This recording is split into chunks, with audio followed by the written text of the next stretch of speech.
Welcome back to the Between the Pages podcast. Today, I'm joined by two dear friends, Christy and Bennett, two incredible people who are truly on fire for Jesus. Their passion for sharing the gospel shines through in every season of life. And today, we're diving into how they're navigating major transitions with faith at the center. From stepping into post-college life to discerning God's calling in their careers, Christy and Bennett have walked through some big changes.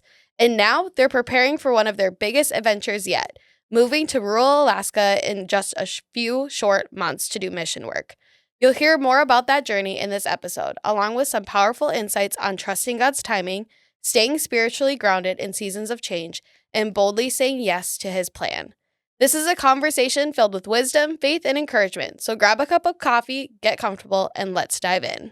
Hey friend, welcome to the Between the Pages podcast, where we explore navigating life's peaks and valleys with bold faith. Join us bi-weekly as we dive into meaningful conversations with guests, team members, and community leaders. Together, we'll tackle topics that challenge and encourage, helping you live out your faith between the pages of everyday life. All right, friends, welcome back to the podcast. I'm so excited that you decided to tune back in with us, and I hope you liked the last episode where we just totally took a deep dive into faith, doubt, all the things that come with following after Jesus. And now, with that, I have my friends Christy and Bennett joining me to navigate all of those life transitions that I know you all are having so many questions about. So welcome to the podcast, the two of you. Thank you. This is where I feel like we need a studio applause, the little button. Yes. How do we get that on the podcast here, Asher? Because we need to figure this out. It's coming. Yes, I can't wait. Well, thank you guys for taking time to just pour into our community, sharing your story. I know I met with Christy earlier this week and just hearing about your guys' heart for Alaska missions, but also there's a lot of life transitions about to come up within your own lives here pretty soon. So we can't wait to dive in. But before we get going, I just want to take some time for you guys to say hi to the audience, introduce yourself. They can get to know you since we're going to all become BFFs here in the next 40-something minutes. Yeah. Sweet. Yeah, I'm Christy. Wait, what information am I supposed to share? About yourself. My name and just... Your name, what you do, your favorite thing. Okay. Fun fact. Yeah. Okay. You knew the fun fact the second I said fun fact. You turned to Bennett, you're like, don't take my fun fact. Yeah, fair. Okay, I'm Christy. My fun fact is that we have two cats, Murphy and Toby, and our plan is to drive out to Alaska, and they're coming on our road trip with us. That's my fun fact. Yeah. I love it. And my name is Bennett. I am currently in my last semester at UMD studying elementary and special education. And this past year I got to go and study abroad in Croatia. And so I was abroad for 5 months starting last July. So it was a really fun time of life, but it's kind of wild. Came back with a whole fiance too. Yeah. Comes back to the U.S. with a whole fiance, leaves the mainland of the continent with a whole wife. Yeah. Oh, yes. He really planned this out. Mm-hmm. It was a good souvenir. It was worth the investment. Yeah, one transition isn't enough. He needs just... Keep it going. Yep. Keep it coming. And speaking of transitions, going into just, so many questions that our community has. The whole back half of season 3, we've been doing what we call like hot topics, like anything that comes from, faith and doubt, life transitions, dating, relationships. You think of it, we probably have done an episode on it. And this is something even myself, being almost 28 years old, that I still trying to navigate life transitions. Like that's something that we all go through. And for just in general, Bennett, you're still in college, kind of starting to transition out of college. Mm-hmm. Chris, you've been out of college for a little bit here and kind of navigating this whole world of like post-college, trying to figure out your life, like all of these, like, job, house, moving, where am I going to live after college? Thinking of those things, what has been the biggest challenge in transitioning from being a student to entering into that next chapter of life or starting to enter into that next chapter of life? Yeah. Yeah, we were kind of talking about that on the way here. And I think for both of us, it's just the social aspect of things. Yeah, in school, definitely, we were both a part of Chi Alpha, which is a campus ministry on UMD. Yeah, so going from like being super active in a campus ministry, seeing your friends every day, having conversations with other believers about just like your walk with the Lord and faith every day, to being very intentional when you hang out with those friends. Yeah, and maybe like depending on where your job is, not necessarily having the opportunity to talk about like Jesus and your walk with the Lord as much. Yeah, I would say those were like the biggest transitions, where when I first got my job, I probably didn't see anyone for the first like 2 months because I didn't realize that I had to plan things to be able to see my friends. So you're just like, I'm going to walk to the library with so-and-so, and that's our hangout for the day. Yeah, exactly. Yeah, and mine's kind of off the same thing. I mean, as I'm in college and graduating soon, seeing people slowly transition away and then recognizing that I'm going to be one of those people that, well, now is moving away to Alaska, like leaving this group of people. It's that aspect of it is pretty hard, just to recognize that people are going their separate ways. But something that we just recently talked about in our small group was just the depth and the connectivity of being in relationships with people that are also following Christ, and just that three what's it called? The three ropes, like the three strands inside the rope that make it super tight in a relationship. Yeah, just how, like, I don't really remember what we were even talking about in small group. It was something like that though. And it was really cool just to open up the conversation about how, even though we are going in different directions, because our relationships with Christ and because we have like put our relationship with each other and had Christ at the center of it, it will be something that if I don't see someone for 5 years, I can come back and I'll have a conversation with them and it won't go away. So it's hard, but it's also, it's bittersweet. Yeah. Do you feel like it's because you guys have like this post-college thing is like, you were like, yeah, I graduated college and I'm still in the same city as college. So like your friends are still here, but like Bennett's not doing the same transition, but it's different in the sense of like you're hightailing it to Alaska here in like a few short months. Like how have you like maybe processed that whole part of it? Like just like, it's not maybe traditional, quote unquote, of like, yeah, I'm just going to maybe stay in the same city for a year, or at least close by where I can see it. Like, how are you processing that transition yourself? It's wild. It's wild all the time. It's strange. Sometimes it doesn't feel real, like that we're going to be going so far away and that it's going to be so remote and that I'm not going to see these people every day. And that's been something that has sucked a little bit, because I look at all the relationships I have currently, and to think that next year at this time I won't be able to just go have coffee with someone.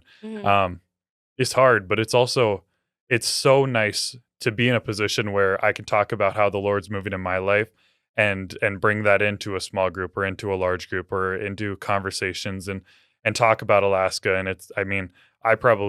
people around me probably get annoyed with how much I talk about Alaska.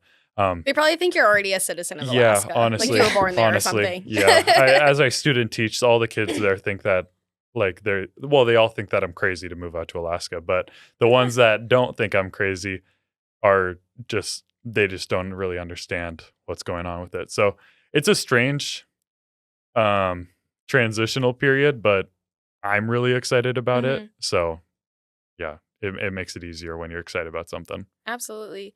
In your guys' lives, like, thinking back high school, transitioning to college, but just like, even just general life transitions, like, friend groups change, friendships change, relationships change, mentorships change. Like, there's always something in life that's a transition. And how have you seen, or how has your faith played a role in helping you navigate those seasons of change? Yeah, I would say just having like fake it till you make it a little bit, like having more trust and faith in the Lord and like pushing yourself to like trust him with things that are hard to trust. Yeah, and like we have a Lord that like lives in the future. Like he's already walked through this with us. He's pulled us from it. He he's there, like waiting for us. So I think having that depiction in my head of, this isn't permanent, this transition, and like my normal will be this at some point, and I just have to get to that point. Yeah, so I think not trying to like rush the transition either, because I know looking back on like when I graduated from college, that transitional period, it's really funny to talk with all my friends about like, oh, like you remember when I had that mental breakdown and I like scribbled all over our chalkboard like all of the jobs that I could go into and like why each one wasn't a fit, and we were all it was like a whole presentation. Yeah, exactly. And they were going through the same things. We were all like, on our living room floor just like crying for, hysterically. So yeah, I think not trying to rush the transition, but knowing that the Lord will bring you through it, whether it feels like that or not, which most times it doesn't. So yeah. Yeah, I would say a similar thing of this question brought to mind when I went abroad this past year. Leaving, it didn't feel real until I was on the plane, and then all of a sudden I was on the plane and I was like, oh my goodness, I'm alone. Like, I don't have the closest friends near me. I don't have Christy near me. Like, I'm going to a different country. And I got there and it was really hard the first few days where I was going and I didn't really feel like, everything was so new and yeah. But one thing that was super cool was just seeing how faithful God was, and that regardless of where I was in the world and regardless of how many different trips I took, or if I was in the mountains one day or if I was in the city, that God was showing up in every single situation, and he was blessing me with so many different opportunities to talk to people about God, or so many different opportunities to just laugh with someone who maybe didn't even speak the same language, and just have those bright little moments where I could see him show up. And that was such a good experience for me going into this Alaska thing, knowing that like our God is a faithful God who's not going to leave us, and who's not going to walk away when I decide to go out anywhere in the world. So, like, he's going to be with us no matter what. And that was just a really good lesson to learn, and to learn it firsthand, and to know that going into Alaska, that was something we could really rely on, and not just something that we've heard about in church or someone else talk about. It's almost like you're taking all the things that, church has taught you, or like your Bible studies taught you. You're like, oh, I actually have to apply this now. Like, I have to apply the fact that I'm trusting you to provide everything that we need. Like, and that you'll provide that community and those people around us to walk with us, sit with us, cry with us, laugh with us, all the things. And you're like, oh, okay. And I feel like too, sometimes in those situations, you realize how like unexpectedly good God can be. You're like, oh, wait, okay. Like, you're so kind, Jesus. Yeah.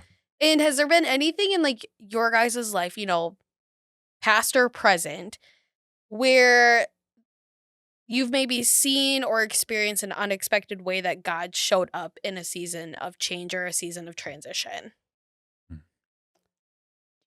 Answer that one? Yeah, I can. Like, Bennett, please take this one. Yeah, no, I can talk specifically about that. I'm going to go once again to being abroad. So I got placed in. So when I went abroad, first I went to Northern Ireland, and so when I went to Northern Ireland, I stayed on a farm and did a program called Woofing, where it's worldwide organization of organic farming. So you stay on a farm, you work for the farm for about 5 hours a day, and then they give you housing and food. And so that's like the transactional thing. And so I stayed on a farm, and I went out there, and the first day that we're there, so I went out there with one of my friends who just came along for the Northern Ireland. And we got there and we're going to meet our host, like we were going to meet at a bus stop.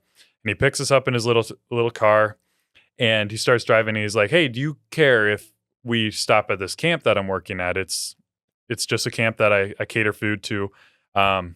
Would you care if we stop there and just drop off some food, and then we'll go home after that? And we're like, no, we don't care if we do this. So we start driving to the camp, and he starts talking about how this camp is a religious camp, and it's for the Baha'i faith. And so we had never heard about the Baha'i faith before this point. They didn't teach us that in Chi Alpha. We had, I didn't know really what he was saying. I wasn't sure if there was like a little bit of like his accent was coming off weird or something, but I had no idea really what we were going into. And we show up and they start going through some of their lessons and stuff. And we hung out for a while and just created relationships with some of the people there. And because it was a kids camp, so there were kids up until they're 15 years old. And so we're driving home that night and our host is like, so like, what'd you guys think? And we're like, oh, well, it was cool. Like never really been a part of something like that, but it was cool. And he's like, okay, cool. Cause we're catering to them every day this week. We're just going to be at this camp and you guys are just going to hang out with these kids the whole time. And we're like, oh, fantastic. Okay, great. And so every day we went back to this camp and we got to talk to these kids who were growing up with this belief. And they were super open and allowed us to talk about our faith. And so we got to talk about Jesus and we got to talk about how we have relationship with our God and how we practice our religion. And it opened up for some really, really like crazy interfaith dialogues where we were comparing and contrasting the different religions. We were going really deep into what our scriptures say versus what their scriptures say. And to think that this all just happened to happen isn't possible. I mean, we were put in a position where we were able to go there and just love these kids and open their minds to the love of Jesus. And yeah, I mean, I can only there's only one reason that could have ever happened and just happened to get placed that the 1 week we were there, we were working this kids camp. Like that's not what's supposed to happen. So it was just really, really bizarre to have God show up so abruptly, like right away. And I knew he would show up, but to see him like the second we got off the plane, we're like diving like into I haven't even like gotten to the part of like, oh, I unpacked my suitcase. Yeah, no, like, my suitcase is still in the back. We hadn't gone to the house yet, so it was just like we're just going.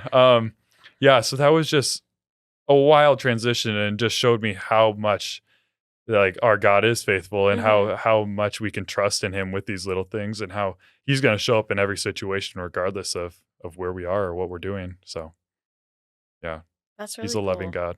Yeah.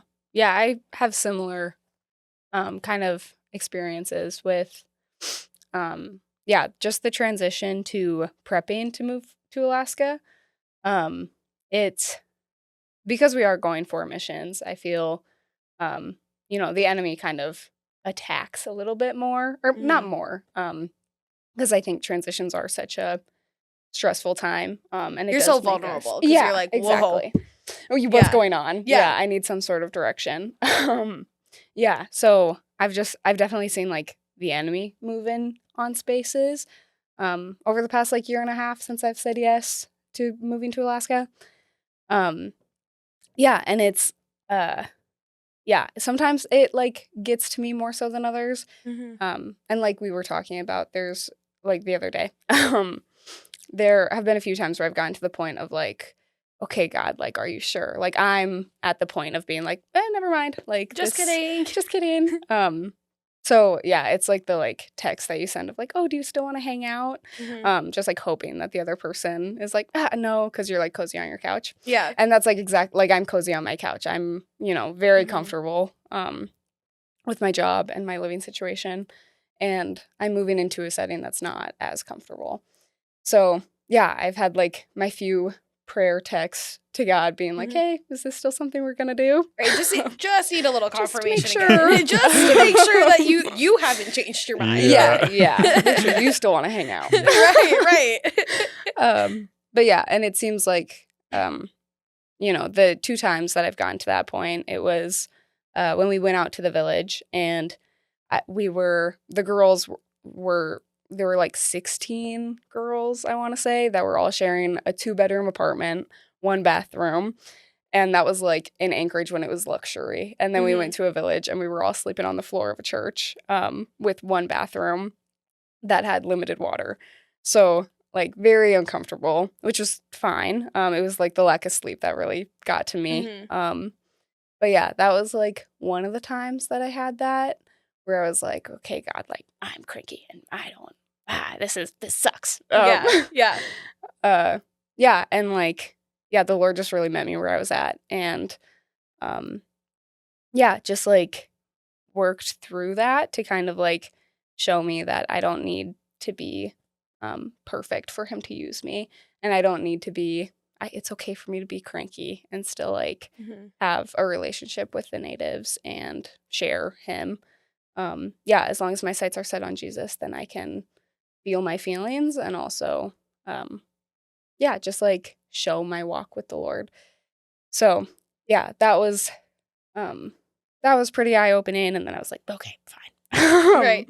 And yeah, and then the other time our training, so the first year that we're there, we're training, and that was supposed to be in Anchorage, or not supposed to be, but it's been in Anchorage previous years, and now it's moved to a village, which won't be as remote as we'll get, but it's more remote than we were expecting. And yeah, that like change of news, and then like another transition when I was already anticipating. Right, you're like, I already accepted the first Yeah. one. Now why are we having to do this again? Yeah, and like this might be a little too much. Yeah. Yeah, so just like again having like that prayer of like, God, are we sure? Mhm. And then yeah, I learned more about the program, and they're going through a ton of like change and transition themselves. So then, that allows me to have more grace for them. But yeah, just in general, like leaning on God and being like kind of giving him the opportunities to show, um, to like change his mind for like my life. And Right. yeah, but like God's not going to change his mind when he calls you into something like that. And yeah, but he'll show up though. Like he is a loving and just God. And I think, yeah, he like feels our feelings with us and kind of knows like the encouragement to give us, or the encouragement that we need at the time. So yeah, I would say that's like the ways I've seen God show up is during transition, is when I like get to the point of being like, are you sure? And then he always like reassures me and says, yes, I'm sure, go. Yeah, absolutely. And you had mentioned kind of a little bit few questions ago of the importance of community and transitions, and like having those people around you that are going to uplift you, and whether that's a big life transition like post college, moving away, or if it's even a small transition of just everyday life, or those everyday friendships change, something happened, and you're having to accept that you might not have the same friendship with this person as you once did, and accepting that transition. How have you seen community play out in your life, in and amongst those transitions, big or small? Mm. Yeah, I think like um very kind of just simply put, just to have people around you to lift you Mhm. up and spend time with and kind of um, help you process things. I think I for sure get caught up in emotion with a lot of change. I get really stressed out by that, and that kind of changes the way I think about that. So having, like a friend or like multiple friends, like a small group, is always great to talk about things like that. That can kind of, they're far removed, so they don't have the emotional attachment to it that like you do. And I think having friends and just, yeah, like having Christian friends who are gonna be honest, um, I think there's like such a big benefit to that. Like I couldn't tell you how many times my small group has been or has said like, Christy, you need to take a step back and Mhm. like look at this differently. Um, and that's great. And it's hard to like call your friends out on things like that. Um, but yeah, just having people to like point you towards the Lord, like always, I think is so important and so beneficial too. Um, yeah. Yeah, and it can be really hard though. Reaching out to people when things are hard is tough, and opening it up and being vulnerable in those situations when you really don't want to be, because oh man, I might look bad, or all these different lies come into your head, and so I think that's just one big reason. Like that's how the enemy wants to get to us. He wants us to be isolated in these situations where we feel like we don't have anybody, and we might not, so we can't reach out, or he wants us to not reach out, so then we just push away all the people in our life, and that makes us so vulnerable, just sitting ducks waiting there just to be snatched up. that stinks. I mean, it's so important to have that community around you, regardless of where you're at. If it's a call or if it's a text or if it's someone meeting up in person and making that effort, it can be such a difference. And I think that goes for both ways, whether you're the one transitioning or noticing someone else transitioning, just reaching out and being someone to either party and opening up the conversation so that if someone's going through something or if you are going through something, you can have that community around you and have that support team. So That's good. yeah. That's good. Now, changing gears just a little bit. Discerning God's calling in your career isn't always easy, but even more so, like discerning God's calling on something as big as like missionary work, and not to say like missionary work is like like priority to like other careers, Mhm. but Right. they're all big decisions, and you're deciding on something that the Lord is like, you're going to walk this path for a little bit. And whether that's, being a teacher or moving to Alaska and working in a village or working in a church or being a school bus driver, like whatever it is, for the two of you, how did you feel led to your current path that you're on in this yeah, I feel called to go to Alaska? Mm-hmm. Yeah. So you kind of came to it first, so I'll let you go. Yeah. I mean, She doesn't want to steal your y- thunder for yeah, deciding Yeah, first. I appreciate Yeah. that. Thank you. He had She's being dibs. respectful. Oh, thank you. No, I first heard about Alaska. I mean, I didn't grow up Christian at all. I became a Christian 2.5 years ago now. Was the first time that I actually accepted Jesus into my life. And so then it was shortly after that. That was December of 22, I think. And shortly after that, it was summertime and a group of us wanted to go out to Alaska. And I was like, oh, cool. Like, this is going to be such a fun adventure. We're going to go out there. We're going to see some mountains and maybe fight a bear or something. And like, we'll see what happens. On And- the checklist of everyone's Right. Alaska trip Yeah, to exactly. fight a bear. Obviously. And so we went out there and we're like, this is going to be such a fun trip. And we knew one of our friends was out there doing an internship. We didn't really know what she was doing out there. But we knew she was in Alaska. And so we had asked if we could come and stay with her. And she said, yeah, come like during this week. And so we got everything settled and went out there. And while we were out there, she opened up our eyes and our minds to just what's going on in the villages of Alaska and how this program is working, how it's sending teachers out to be teachers, but also as missionaries into the villages of Alaska. And the second she started talking about it, immediately I just felt God start tugging on my heart. And I really hated it because I was still very fresh into this thing called a relationship with Christ. And I didn't want to be a part of this. I didn't want to be a missionary. I wasn't ready. And I came back from that trip, and no matter how many times I tried to push God away from me and tried to get this idea out of my head, it felt like a song on repeat. And so after praying about it a ton and talking to friends around me and talking to the people that were on that trip with me, I came to this realization that I would much rather go through this door that God's holding open for me than not go through it and 10 years down the road always be wondering what could have happened or where God could have been leading me. So I said yes to Jesus, and I said yes to like this idea, really hoping that he would slam the door in my face. And he never did. And he just kept confirming that calling on my life. He kept showing up in the different little things around me, whether that was someone bringing up Alaska that I had never talked to about Alaska before, someone bringing it up, or me not being super happy in my profession as a teacher. And then all of a sudden, hey, you're going to go be a teacher in Alaska. And now all of a sudden I just feel so ecstatic about being a teacher again. And so it was just these little things that kept popping up that just made me so on fire for it. And so I didn't really want to do this. Yeah. But since saying yes to it and just being open to what God had in my life, it has been, I mean, he's confirmed it over and over again and calmed so many different fears in my life that I had about this program or just about not being ready. Mhm. Yeah. And He's really like, shown you're up. ready, but you just don't know it Yeah, yet. yeah. Yeah. You'll get there. I'll make Exactly, you ready. yeah. Yeah. Yeah, exactly. I'll make you ready. Exactly. Yeah. So Yeah.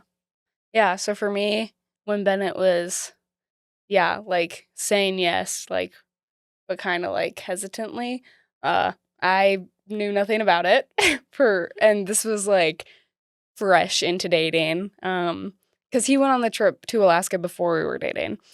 So he's like, Yeah. I'm making this decision. I don't know where you're gonna end up in my life. I was scared. I didn't want. We were new into dating, and I was like, "Well, I like this girl. And I the don't real want to truth leave her. comes out. Like, I don't want to scare her away by saying, "Hey, I'm moving to Alaska." So he didn't. Yeah. For like fair, you were trying to figure it out, but it was like the first 2 or 3 months that we were dating. Months. Yeah. Wow.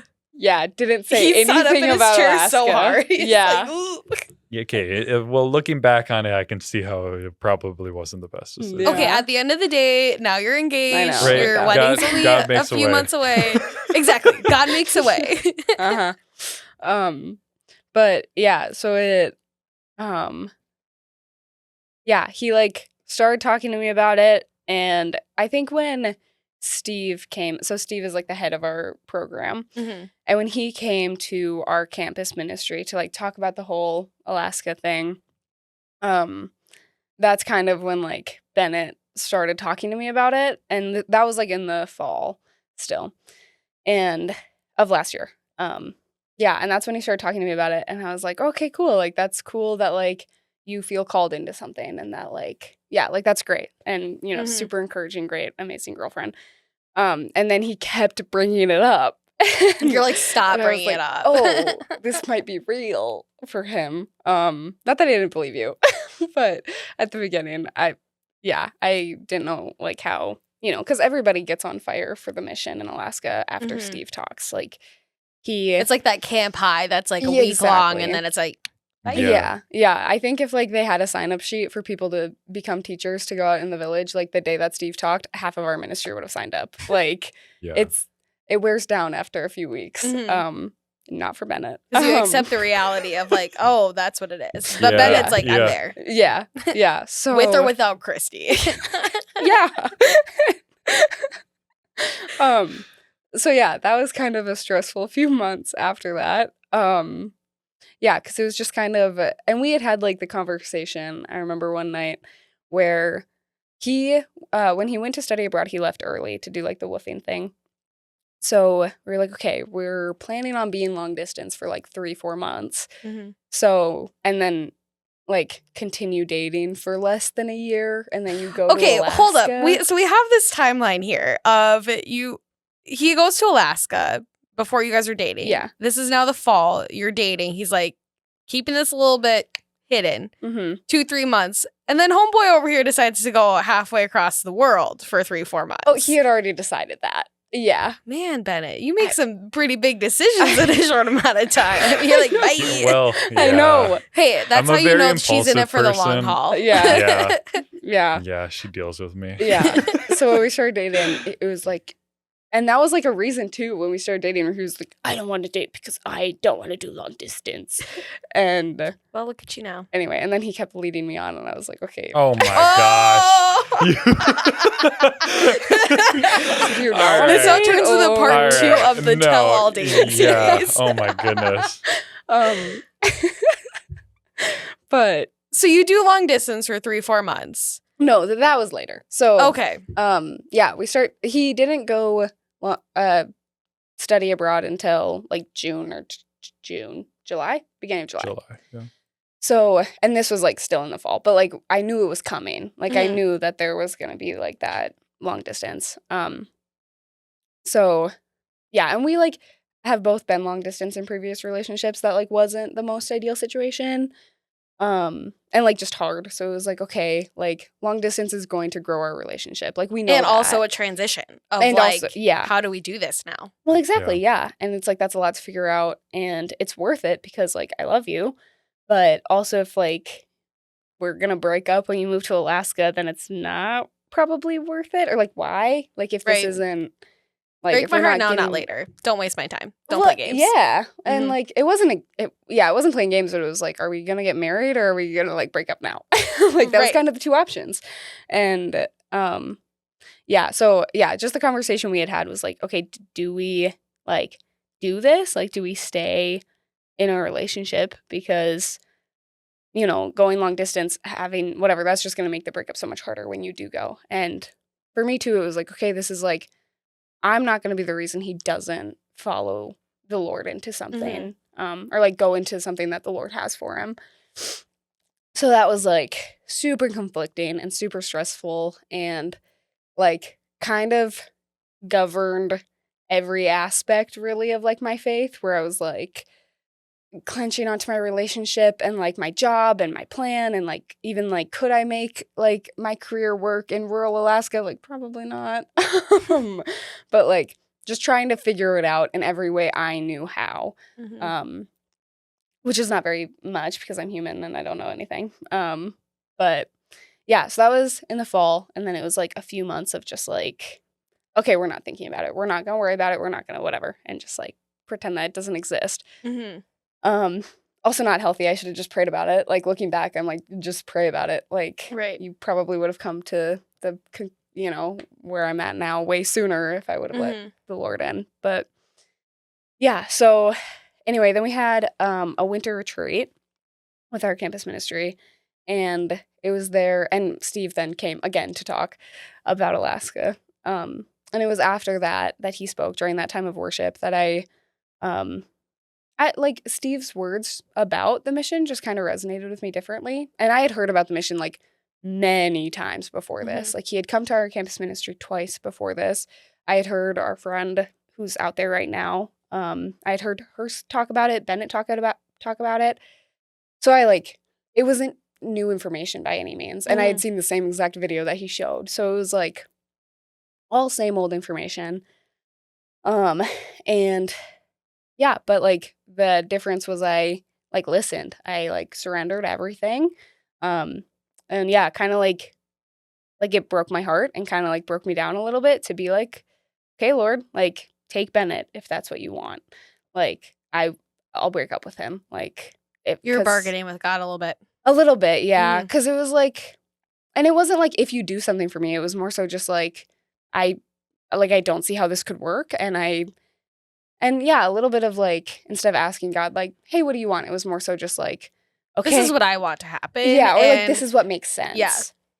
Yeah, so I was like, okay, I'll break up with Bennett and like, whatever. And I was like, okay, but what do I do next year? Like, still that leaves me with so many questions about like my job and whatever. Yeah, so yeah, I was kind of like in just like this space of surrenderance and like prayer with the Lord.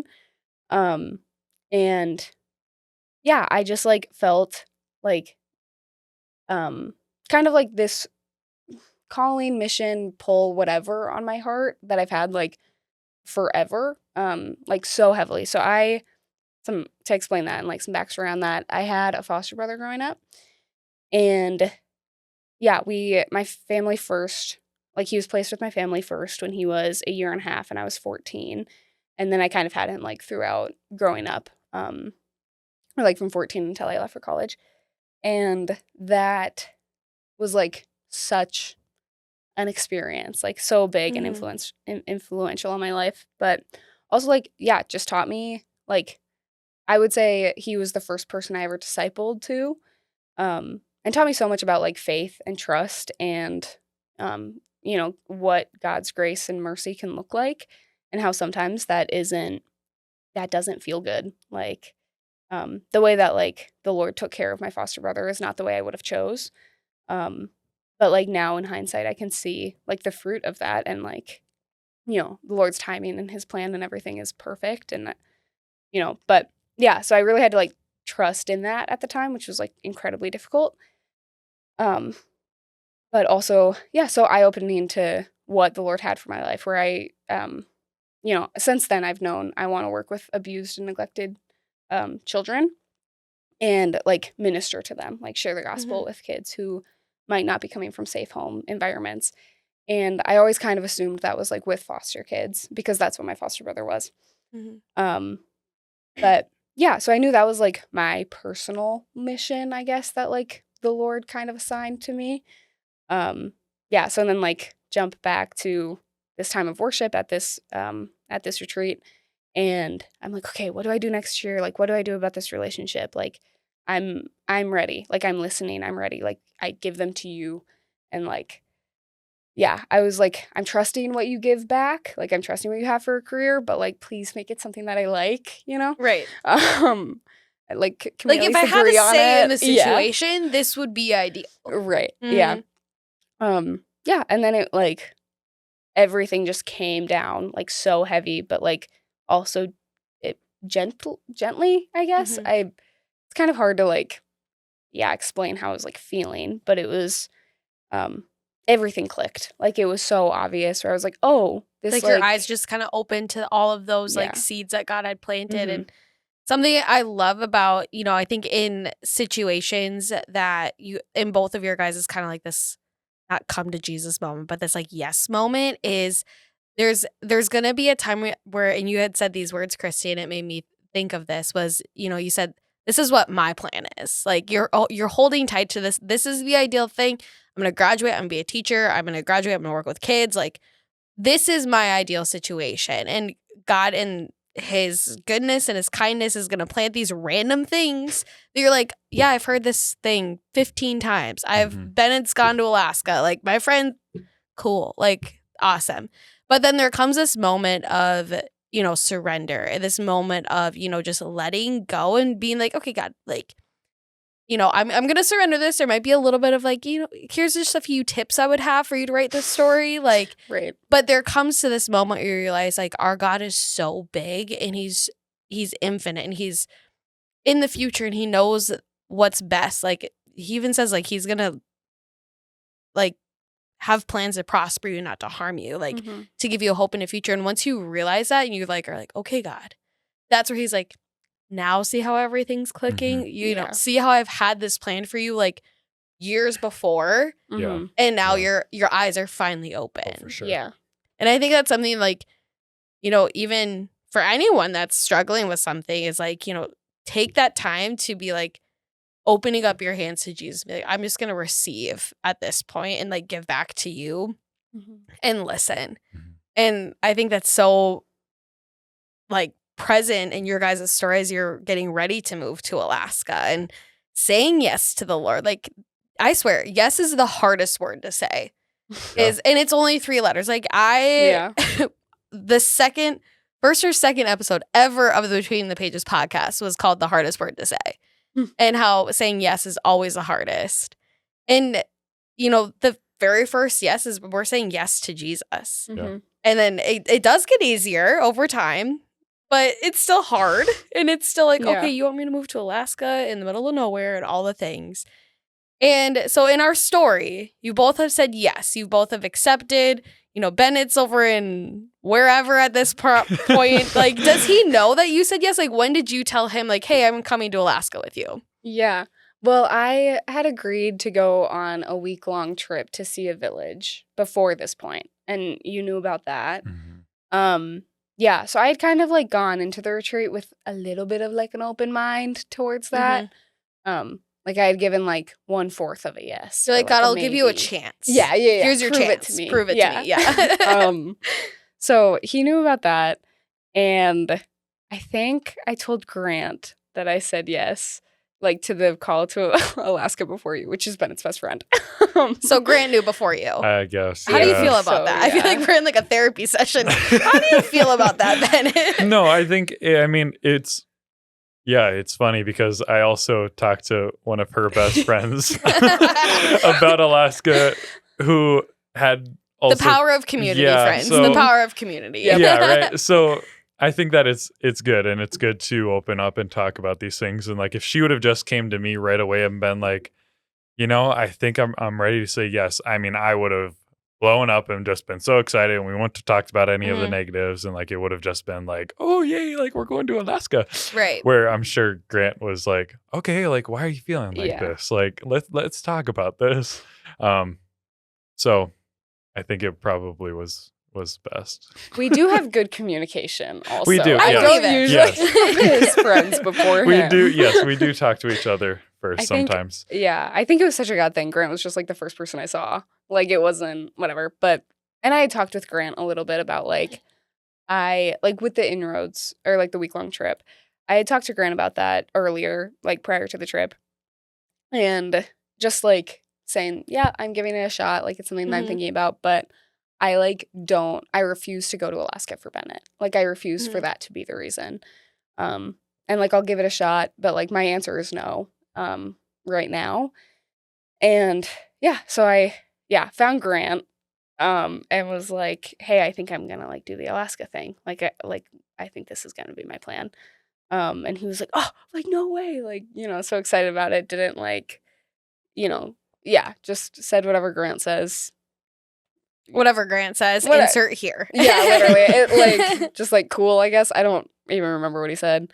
And then he was like, well, did you tell Bennett? I was like, no, I should go do that. So then I told Bennett, and I don't even remember. Like, I was just on such a high from like, I don't know. It was like, I was like, okay, God, like, I'll do it. And like from that point on for the rest of the trip, I was just like floating. Like, I was on such a high. I like had so much reassurance of like my relationship where I was like, okay, this is like in God's will. And that is such a good feeling because I've been in relationships that weren't. So it's like to have like the approval of like, my Lord and Savior, like over my relationship, over like my plan for my life, and like not even my plan at this point, but like just what I'm planning on going into. The plan he has for you. Yeah. I like was like, on such a high and like so on fire and like wouldn't shut up about it, and started support raising for like that trip, like the week-long trip, like that night. So even like the conversation that we had, or I know I talked to Grant, but I don't remember that conversation. Like, it's all like a blur from, but I remember how it felt. And, yeah. That's so exciting. Now, we've talked a lot about Alaska, and people are like, okay, we get the point. You're going to rural Alaska, but what are they even going to be doing? Like, are they going to go hang out with the mooses up there? Are they going to just fish, like fight a bear? Like, what are they even going to be doing? So you guys are passionate about this. This is a big yes that you guys are taking. And let's just like briefly kind of overview, like, what are you guys doing? Like, where are you going? All the things. Yeah. So we will be headed out next year to Bethel, Alaska, which is 400 miles west of Anchorage. There's no roads in between Anchorage and Bethel, Alaska. So the only way to get there is by plane. And then we'll do our training there. And then from Bethel, Alaska, we'll be placed somewhere along the river chain that runs through Bethel, within an hour to 3 hours away from Bethel. And the only way to access that is by boat or snowmobile. So we'll be heading out there. We're going with a program that sends teachers out to villages in Alaska, because currently in Alaska, they have a teacher shortage, just like all around the world, but there specifically, teachers only stay for around 5 months. And because of that, students don't have a consistent person to go to in the school. They might not have a teacher one day. They don't know if they're going to be able to trust that their teacher is going to be there all the time for them. And it creates a really hard place, because how do you learn things if you don't have a teacher? And so this ministry learned about that and was like, oh, we can send teachers out there. And so they send teachers out there. And then as we're teaching on the side, we're also opening up house churches and opening up the conversation about Jesus. And so we're forming relationships. We're going around and we're participating in the community, whether that's asking someone to help us with, like, if we want to go hunting for a moose. I've never hunted a moose before. Christy's never hunted a moose before. But someone in the village 100% has. So it's about lowering ourselves and recognizing, like, we can live here in the lower 48 really nice and comfortable, but there we're children in the sense of surviving and just living comfortably. And so going there and lowering ourselves in that aspect of it, and through those relationships and through those conversations, bringing Jesus into that and allowing him to come in and show these people the love of him, or the love of God, for the first time in a lot of their lives. So we'll be heading out there. Our plan is to stay for 5 years in the village and just really pour in and be someone that these kids can feel trust around and can feel safe around. Be someone that the community can look at and see a light in such a dark area. So, yeah. Yeah. Just to like, put a little bit more like perspective of like why we're going. There is a lot of like spiritual darkness going on in Alaska. It's a very underreached area. it's both with resources and with like Jesus and biblically too. On average, a village will get like 1 to 2 Canaxes of supplies a year. And even then, everything is about 3 times the cost. So like a sheet cake in Bethel would be like $75. So just living there, and which is like it's necessary to hunt. It's not like a fun thing. I mean, it is fun, but yeah, it's necessary. And just because like living there is so much harder, and more like labor intensive. And the winters are super dark. There's about 4 hours for the area that we're going into. There's about 4 hours of like indirect sunlight, which also makes it that you like can't, if you're further along the river, then you can't travel to Bethel for more supplies during the day without it being dark. And just things like that. And then there's also no like women's help shelters or child protection or even police in all of the villages. So it's kind of a lot of crime gets interwoven into the culture a little bit because that's all the kids know growing up, and then the kids become the adults and the chain kind of repeats. So it's everywhere needs Jesus, but Alaska needs Jesus, I think, a little bit more. So that's kind of why we're going. And it's not to like, Ben always likes to say like stand on the corner and like tell you that you're going to hell. It's nothing like that. It's just I'm very passionate about just having a safe classroom for these kids to go to. And I want I want to fill my classroom, and I want it to be open. I want it to be open before and after school. And I just want to have a relationship with these kids, and then, the adults too.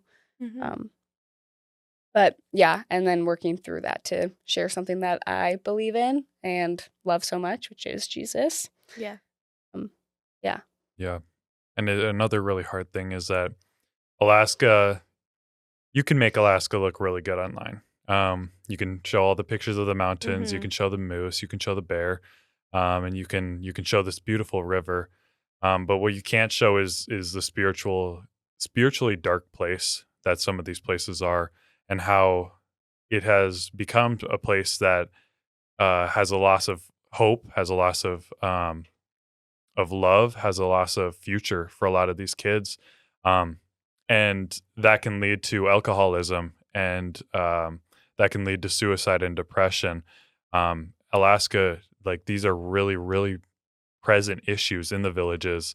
It can lead to things like sexual abuse, domestic violence becoming a popular thing or a common thing in these villages, where a child might not have a safe place to go home to at night, where they might go home, but maybe someone in their family is suffering with a lot of different spiritually dark things that leads them to alcoholism. And so that person might get upset and hurt someone that night. And so it's really hard to look at that and think about the fact that that kid that goes home to that family every night, now you're expecting them to come to school and learn math. And that's just, I mean, as a teacher currently, I mean, I hear some of the things these kids are going through. And then I think about the kids in Alaska, and not to compare, but it's unimaginable how you could grow up and live in that sort of environment and even slightly imagine a future or hope or anything in your life. And so this program's seen that, and they recognize that the people that we're going to, the native people, are not the issue. The people themselves are loving and beautiful, and they have such a rich and amazing culture that has gone on for thousands of years, longer than we've been, like, well, yeah, longer than our country. And like, to think that they're the issue is so wrong. And so we want to go in there and make sure they know that Jesus loves them for who they are, and they don't need to change to have Jesus come into their life. They don't need to wash their hands to be cleaned, but that Jesus will do that for them. And so I think that's another really, really beautiful thing about this program. Yeah. So, yeah. That's so exciting, and it's so fun to hear how excited you guys are, and like just how, some people are like, that's not for me. Like, that's Yeah. just, I'll stay in the lower 48 where it's not snowing all the time and all the things. I think of Alaska as being snowy 24/7, but that also might just be because snow was on the brain with all this Yes. crazy spring snow. But with that too, I think it's also it encourages people to just step out in faith and be like, you know what? Even people in their own places and spaces could be struggling with something to share Jesus. And you guys are like, I want to take this love and fire I have for Jesus and bring it to these people and tell them how much they're loved and how kind Jesus is. And all of the goodness that comes with that. And with that, dreaming what God's going to do. Like, you don't know how God's going to move in the next 5 years. But what are some of your biggest hopes and prayers that you have as you step into your calling to go to Alaska? Yeah. You can dream big because we have a big God. Yes, So yeah. Yeah. I think something that like I think we both keep going back to, and that like our friend who's out there right now, she says quite often, is just to be a vessel for the Lord. And he is an imaginative God, and I think whatever he comes up with is way better than what I could even dream of. So yeah, my prayer is just that he uses me, and that I'm like accepting of that and like receptive and like listening to hear what he wants me to do.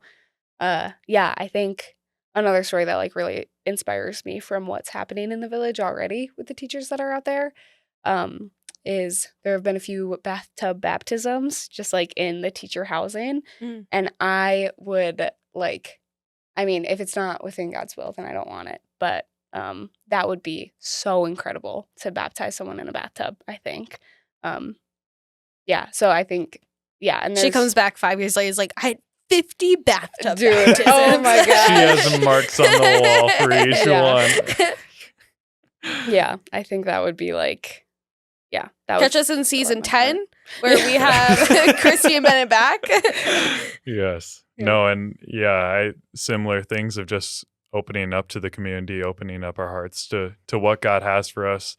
I pray that God comes in and uses us in those moments, but that through us, the people of the village, regardless of if they come to know Jesus or if they come to be in relationship with him or be a position where they do that all on their own, I pray that they feel his love as God uses us for the first time in their life, that the being of us in the village, the act of us just being there, would that be something that God uses and these people that might not have hope or might not have this sense of belonging or a meaning in their life, would they feel that for the first time in their life or just experience that overwhelming joy that we've got to experience when we first said yes to Jesus.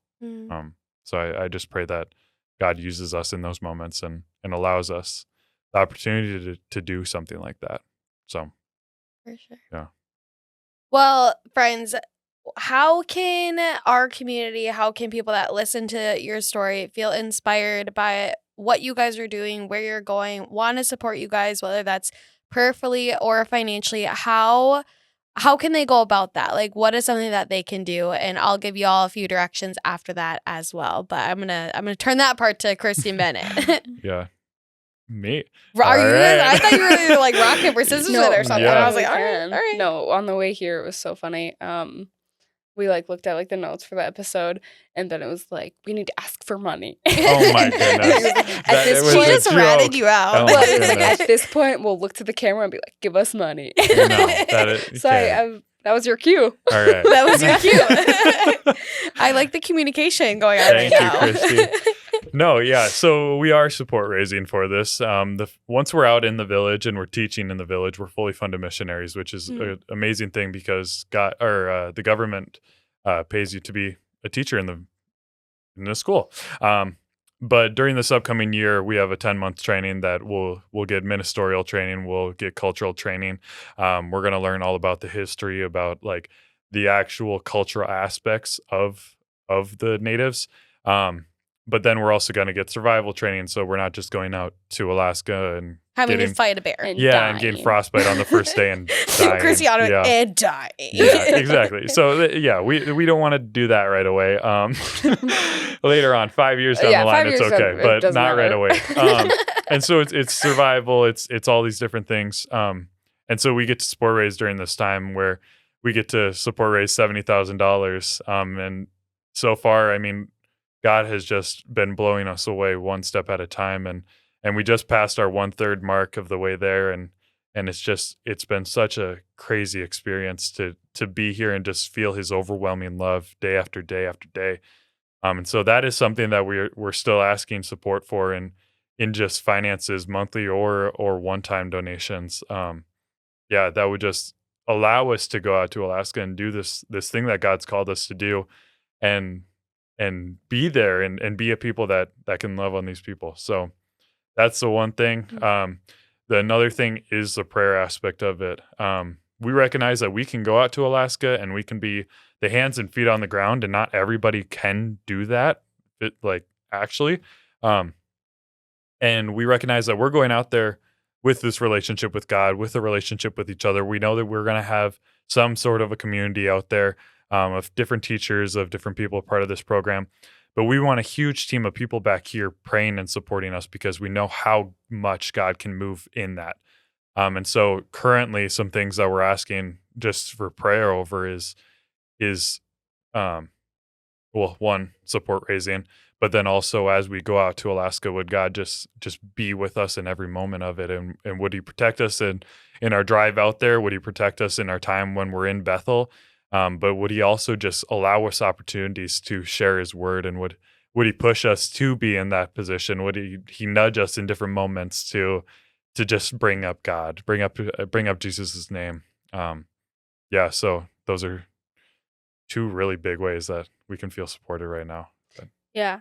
And just to go in on our budget a little bit more, our total overall is $70,000. So it's $3,600 monthly, and then a one-time of $18,000. So, we're not asking for people to give $4,000, just whatever. But those monthly donations are also a huge blessing. I mean, everything is. It should not be possible to get this much money. And it's crazy that all of the missionaries before us have done it. And God has already found our team and has been working in the hearts of everyone who has supported us. And we just get the opportunity to talk about Alaska with them, which is so fun for us. So and go out and find who God has already picked. So it's like a little scavenger hunt. It is. It's great. It's so fun and not stressful at all. we have a fun and maybe it can be stressful God. Yeah. Yes. God, you're stressing me out. I get this is supposed to be fun, but we had a great time, kind of. Well, friends, we are making this easy for all of you to get in contact with Christy, Bennett, and support them. In the show notes is going to be a direct link to their giving page. Prayerfully consider giving to their mission and ministry as they head to Alaska here in just a couple of months, and they would love to be able to connect with you. A part of that giving is you'll be added to their email list, and they'll be sending all of the stories. Maybe if they befriend a moose or another wild creature, you might get pictures. So it's going to be a relationship that you get to have with Bennett, with Christy, virtually through newsletters and updates. And so we just want to encourage you to check out that page, give what you can, support them as they head out to Alaska. I know I'm excited to just follow along in your journey over the next 5 years, and we'll be back here in season 10 to debrief of all the things. Maybe you'll just come to visit and then go back to Alaska. Yeah. Maybe you'll be coming back. Who knows? We serve a God who only knows that, and none of us can say so. But if, Christy, you want to put in a little tidbit of what you want, now is maybe the time to do it. 10 years, here's, hey, God. Yeah. I'll pray now so that he answers it. There you go. When it's there you go. Now, we always, before we end, like to just ask our guests, especially what we love is Between the Pages is a podcast designed for us to dive deeper into the everyday life of things, be intentional with our faith in between all of the different chapters that life brings. And so we always ask the question of what is one piece of advice, encouragement, or challenge that you would want to give our listeners to sit with in the upcoming weeks? Other than checking out their giving page. Please do that. That's your one challenge. But another one. Yeah, I think just with the idea with transitions, something that keeps coming up for me is the transitions are not permanent, and we have a permanent God. And to so I guess just some advice is to lean on that. And I challenge everyone to trust that and try your very hardest to not freak out during transitions and just trust that God is with you, walking through it with you, obviously. But he's also in the future. So just meet him there. I think that was Pastor Evan. He was on he was on the show. He was the last guest. Go check it out. Yeah, that's something he said to me that has stuck with me for over a year now, of just God's in the future and he is permanent. Every stress that you're feeling right now is not there, but he is, and he's also with you now. So rely on the thing that's permanent, rely on the thing that's going to walk with you. And that is God. So that would be my challenge for everyone. It's good. Yeah. And then mine would be say yes to every opportunity. I know we've talked a little bit about just saying coming yes. from an impulse. Saying a very, from a very impulsive person. But I would also like to push the non-impulsive people to do that as well, because you have no idea where God's going to show up. You don't know if it's going to be in the time when one of your friends asks you to go get ice cream, or it's going to be in the time when someone you meet at church asks if you want to go get a tattoo with them. And then you end up getting engaged to them later on.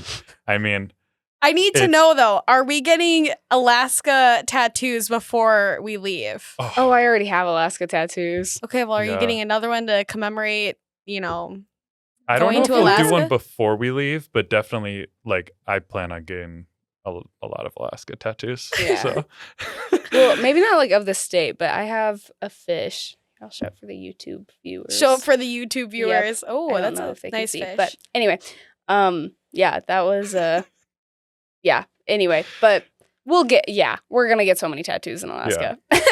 Yeah. But yes, say yes to every opportunity. You don't know where God's going to lead you. And if there is something that maybe has just been on your heart, just walk through that door, and you can pray that God's going to slam the door in your face, but maybe he won't. And maybe that is the path that he wants you to lead you down. So just say yes and do what you can.